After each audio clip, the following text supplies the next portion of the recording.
আৰু জুবিনৰ দৰে আৰু এটা সম্পদ অহা 50 বছৰ অসমে নাপায়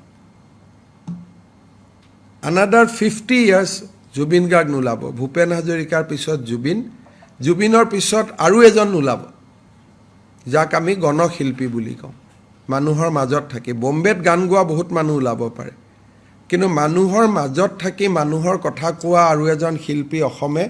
next 50 yearsত নাপায় and he doesn't deserve it আজি কিমান আপোনালোকে তাত দেখিলেহেঁতেন জুবিনক যদি আমি ভাল কৰি থ'ব পাৰিলেহেঁতেন তাত দিব্যাংগ অজস্ৰ দৃষ্টিহীন কিমান মানুহ তাতে গ'লহেঁতেন জ্যেষ্ঠজন কিমান মানুহ তাতে গ'লহেঁতেন কিন্তু আমি কি কৰিব পাৰোঁ আমিতো আৰু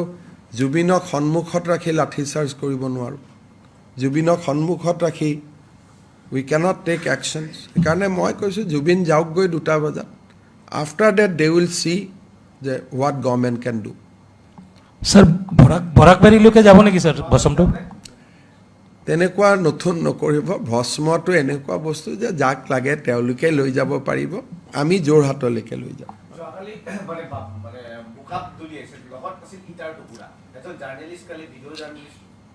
মানে কালি যিটো গধূলি হৈছিলে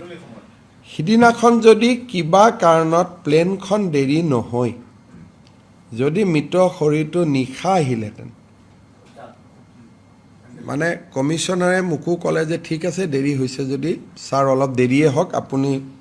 কৰিব নালাগে দিনৰ পোহৰত আহক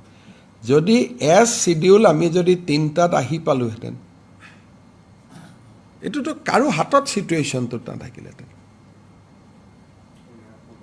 আৰু এইবিলাক কেতিয়াও জুবিন অনুৰাগী হ'ব নোৱাৰে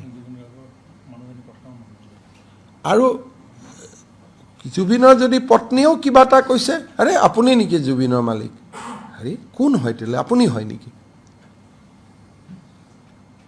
মানে